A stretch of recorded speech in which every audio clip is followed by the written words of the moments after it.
Yo, what's going on, guys? Crispy Flakes here. So for today's video, I wanted an excuse to actually make a video because I just got the new iPhone 13 and I was like, hey, I want to test out the camera. And so far, I think it looks pretty good. I just looked at my webcam, man. It's going to take some getting used to. But yeah, so I want to bring a lot more of just like NBA discussion videos to the channel this season, especially as we go into the actual season. And I actually have another studio that I'm kind of working on, but my tripod's not here yet for my actual phone. So yeah, this got to do for now, man. But yes, for today, what I want to talk about essentially is the Rookie of the Year race for next NBA season, because it is going to be an interesting one. I was just kind of surfing around the internet a little bit. People still say that. I don't really know.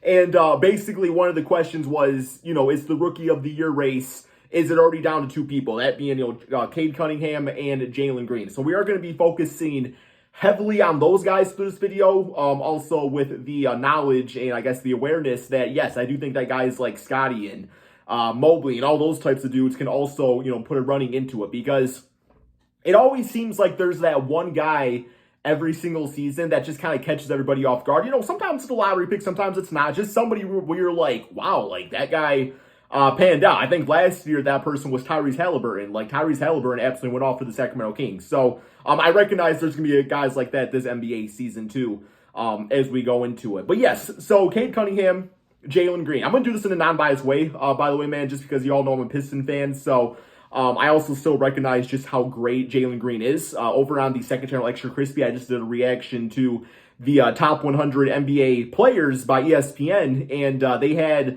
they had Green at like 96 and they had Cade at 76. And I thought that was actually quite a bit of a difference right there when it came down to the rankings. Now, I'm kind of a firm believer too when it comes down to rookies that maybe not all the time they should even get ranked on that type of thing, because these are dudes that have not even played an NBA game. Like, you literally do not know how a guy is going to pan out. And then you can look back the list and, something 3 years we're looking back, like remember when they had Cade at 76 and became the next Darko or something like that? So yeah, it's always a little risky doing that. Plus, you always kind of miss players in the first place. But alrighty, so I think we're going to kind of look at both scenarios of both players, because when you look at Jalen and Cade, they are both entering the NBA in kind of unorthodox situations, have that be positional speaking, or really even Jalen Green. Let's talk about him first, man. Like literally jumping from the G League to the NBA and how ready that is going to make him for the league. And I think, honestly, man, it's going to be a huge advantage, just because not only so much just the talent that you play in the G League, but these are guys that are on an NBA roster sometimes. But I also just think the life outside of, between the lines and everything, the training aspect, the scheduling, just like the getting your mind right, just all that stuff, man. Because I feel like we as NBA fans, when we look at an NBA player, we see what they do on the court, but there's so much stuff that happens off the court that makes an NBA player great. And I just think getting that little advantage by the G League and doing, living the life of an NBA type of player, I think is really going to help Jalen Green, and especially in the 82-game season. That's one thing I always notice with the rookies is, you can always have a hot start, but once you get to that midway point towards the end of the season type of thing, that's when you really see, if the player's in shape, if they have that mental toughness to go the distance, just because, man, like a college season, obviously it's not nearly as long. It's like 1/3, maybe 1/2. You also make March Madness and all that stuff of an actual NBA season, right? So I always think that type of stuff's interesting. I think Jalen Green's really going to have advantage right there when it comes down to all rookies in the 2021 NBA draft class.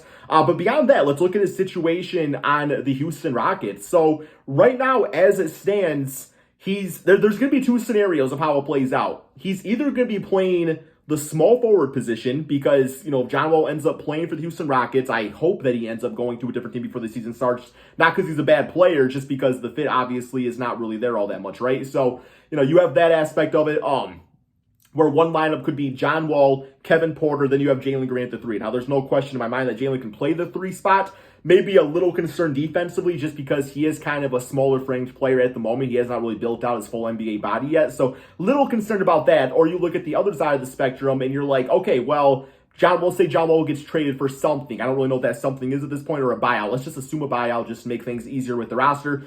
Then you're looking at Kevin Porter starting at point guard and then Jalen Green being the shooting guard. So with this scenario, Kevin Porter, to me, he can play the point guard position. He did it at times for the Houston Rockets last year, but at the same time, it's not really so much his natural position where, there is still some unknown factors into it. So you got a guy like Jalen that's going into the league not having that typical type of point guard, which could actually be a good thing. I'm all for changing the game of basketball. I mean, look at Steph Curry, right? Like Steph Curry came into the league as just like this kind of thin frame type of dude out there, and he changed it with the 3-point shot, right? So I'm all for trying new things. I think especially when you're in a rebuild, it's good to take that risk early on in an NBA player's career. So for me personally, I honestly wouldn't mind a season of John Wall on the Houston Rockets. I don't think he's going to lead them to like any additional W's or anything like that. And you do have kind of like that veteran presence, that floor leader that knows how to operate teams. And I think that would work out nicely with Jalen Green. But if they decide to go the other route, that's also not a bad route either to go, right? So, and plus even looking at the Summer League team when Jalen Green was playing, like they were not really playing with a true point guard at all. They had like Jalen, Josh Christopher, guys like that playing. So, yeah, I think he'll be okay. So going into the season, what am I expecting out of Jalen? He's going to be a bucket, man. Like this dude has some ups. He can score the basketball with the best of them already. If I had to predict my final stat line of Jalen Green, I think he's on this team. There's not like too much offense out. Like, you got some nice players, but I don't think they're going to win a lot of games. But I think Jalen's going to be 18 point per game scorer right off the bat, man. I'm going to say 18 points. He's going to grab like 4 rebounds a game and probably like 2-3 assists, something like that. But definitely with the focus on offense. Now, I could see, well, even his efficiency, I think, is going to be solid enough because of, you look at somebody like Anthony Edwards last season. Like Anthony Edwards did struggle with efficiency at times. He kind of figured things out towards the end of the season. A lot of that is because, in college, the shot selection and the defenses you go against and the players you go against is so much different. But once again, Jalen Green is coming out of the G League. So, yeah, man, I'm going to say pretty good efficiency, too, and about 18 points per game. Houston Rockets do not make playoffs, but you maybe see some nice strides by some of the young players. Same with that Sengun dude. I think he's going to have a lot of good moments. And hopefully, guys like Josh Christopher and Usman Garuba make some, get some playing time on the court too, right? So, yes, that's what I'm kind of thinking for Jalen. Now, I'm looking at the side of Cade Cunningham. So, Cade Cunningham enters into the NBA also in kind of an unorthodox situation in which he's probably going to be playing off ball. He's going to be probably playing the shooting guard spot. I know we're kind of in like positionless basketball where those type of positions don't like the title of position doesn't really mean much anymore. Basically, he's going to be handling backcourt duties with Killian Hayes. And there's some rumors going on out there about the Pistons being interested in Ben Simmons. I don't really know about that. But I think about that because I just feel like how interesting that is. But you compare Killian Hayes to a guy like Ben Simmons. Like I feel like Killian Hayes, he does everything, not as good obviously as Ben Simmons, but got the playmaking, the defense, not the greatest offensive players. So for me, I'm more intrigued with seeing Killian run things with Cade Cunningham because if he can develop that 3-point shot, then it's absolutely perfect. Now, if not, then like Ben Simmons or Killian, you cannot really run a team where Cade can have the ball in his hands because if Cade has the ball in his hands and Killian all of a sudden is just not a good offensive player, it's just not who he is. That happens with NBA players. Then that means anytime the ball is in Cade's hand, he's getting kind of limited with what he can do because he doesn't really have that guy that can shoot at the 2 spot. Or as opposed, if the ball's in Killian Hayes' hands, then, optimally speaking, man, like you are going to be able to kind of sag off him a little bit. And while he can make plays for others, it can make things more difficult. So that's really going to be Cade's big thing this NBA season is his ability to learn to not only handle the basketball when needed, but also play off ball when needed and having the basketball IQ to decide when it's appropriate to do either.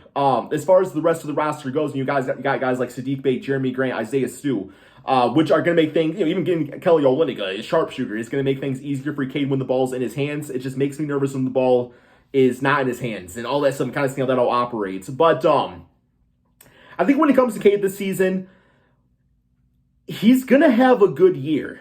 I don't think it's going to be as amazing as people might think it's going to be because the way Cade plays is, I'm not saying this is his player comparison, but I have 2 kind of comparisons for Cade.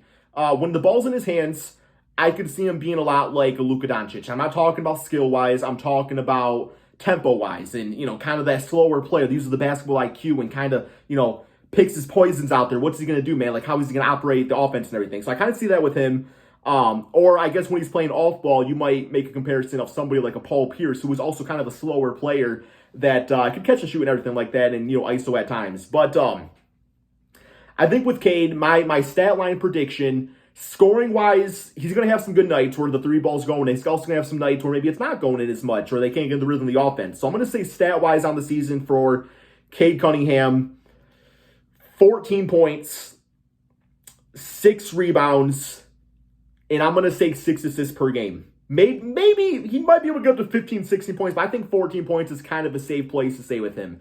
He's going to have the good all-around game, and it's going to be one of those seasons where you can see, yeah, I can see this kid coming all together, right? But when it comes down to the Rookie of the Year award, as much as I want to say Cade Cunningham, I do think that Jalen is more prepared for the NBA early on. Now, that's no indication of who's going to have the better career. There's a lot to be said about that. But in the rookie season, I just think Jalen has not only the shot opportunities, but also we as NBA fans, we tend to gravitate towards scoring anyway. So yeah, man, it's going to be a fun year, but I can non-biasedly say that I do think Jalen probably ends up getting it. And I could be totally wrong about that. I'm just talking about between these two guys. Who knows what happens when it's all said and done. So hopefully I looked at the right portion of my camera throughout this video. I feel like I've been looking away the entire time. But yeah, if you guys want some more of these NBA discussions, please leave a like on this video so I know you guys want to see this type of content. It's so much fun to make. And yeah, once I get my studio up, it's going to be even better. But basically just kind of talking off the top of my head right here.